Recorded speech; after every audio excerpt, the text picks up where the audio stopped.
Good evening. I'm Chris Mathews down in Washington. Let me start tonight with the good news on the unemployment front. Getting the jobless number down below 8%, down to 7.8% a month before the election could be the upbeat news to give this president the kind of big-time bounce he needs. Since the campaign began, we've known the power of the unemployment figure. Now we have the number itself. Plus the good news about the last 2 months, it's clear that the economy created more jobs than previously estimated. There are some people out there who don't like this number, don't like it at all, and leading the band is the legendary CEO of General Electric, Jack Welch, who joins us right now. Jack, you made a lot of news today. Here's the tweet you put out this morning. Unbelievable jobs numbers. These Chicago guys will do anything. Can't debate, so change numbers. And I'm just wondering, I understand the way it works is the president gets a heads up on the unemployment number 4 o'clock the day before and has to keep it to himself. You're saying in your tweet this morning that the news went the other way, that the people that are working for the president somehow got the BLS, the Bureau of Labor Statistics, and played with the numbers so it would come down below 8 today. How do you know? How does it work from your perspective? What happened here? Well, Chris, all I can talk about are some of the numbers. We had 600,000 government jobs added in the last 2 months.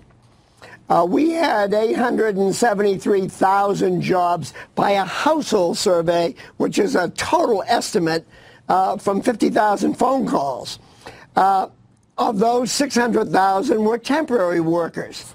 Chris, these numbers are all a series of assumptions, tons of assumptions, and it just seems somewhat coincidental that the month before the election, the numbers go 1/10 of a point below where they were when the president started, although I don't see anything in the economy that says these surges are true. The 873,000 jobs in the household survey is the strongest economy since 1983.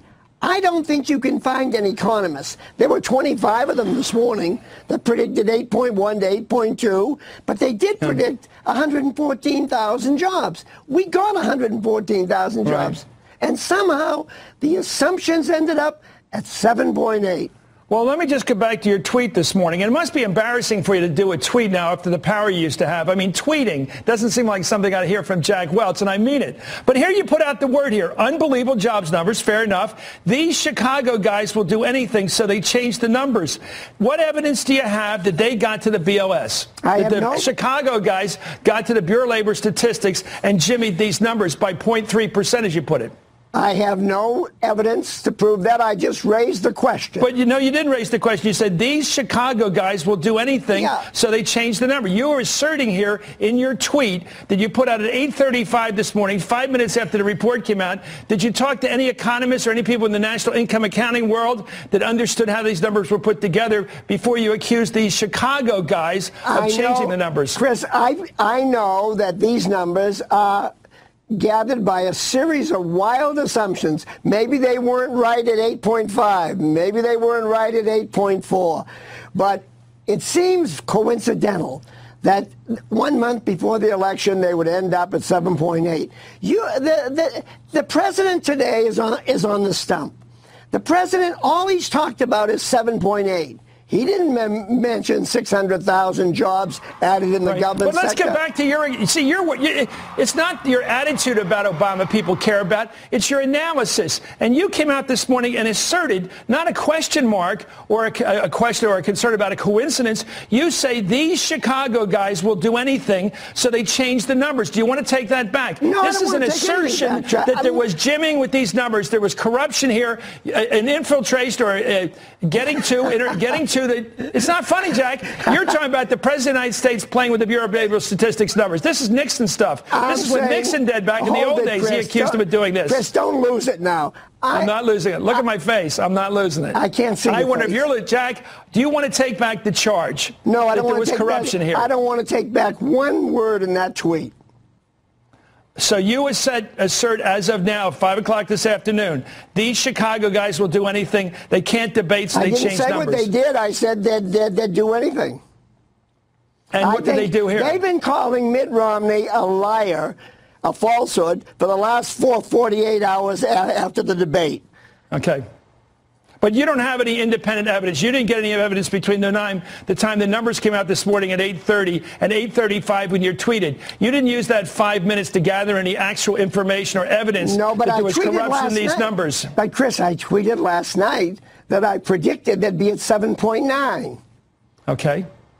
And why did you make that prediction? Because I guessed that's what would happen a month before the election. So you guessed that the Chicago guys would do this?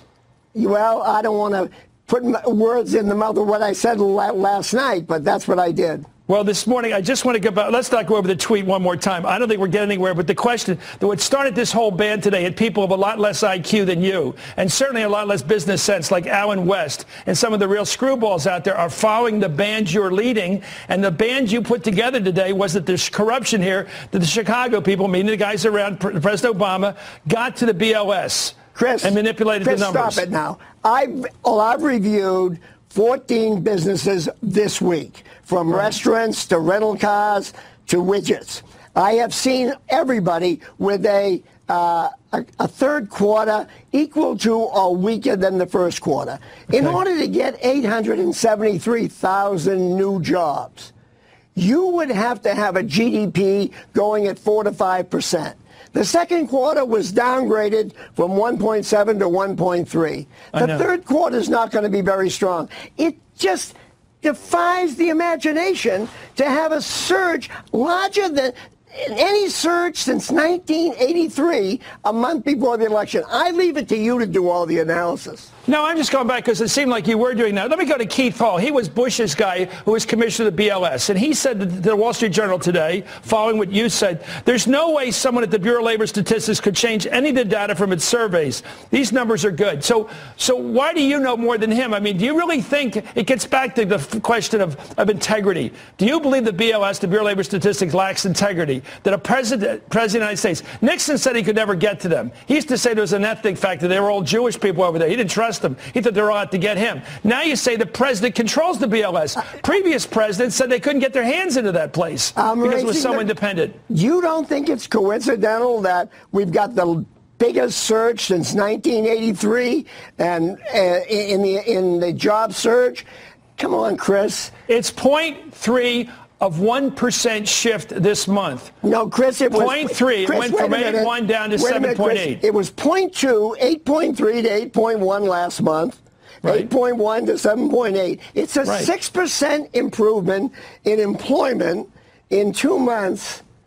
Chris, 6% improvement would require a GDP. Jack, the numbers all I don't want to know is when we write this down 3 weeks from now, 4 weeks from now, when the election's over, I want to know what you meant. Do you mean it's a coincidence, or do you mean you have evidence that there was corruption here in these numbers? I have no evidence of corruption, none whatsoever. Okay, so these Chicago guys had nothing to do with the number coming out today. I don't know that. Well, why'd you say it? These Chicago guys will do anything. They'll change the numbers. You just said it in your tweet. I'm always careful when I tweet, Jack. I usually have somebody like my producer say, read my tweet. Chris, did you really want to stand behind this tweet? I want to raise the question of these numbers. You did raise the question. Chris, these numbers defy logic. They defy logic. We do not have a 4 to 5% booming economy with 873,000 people added.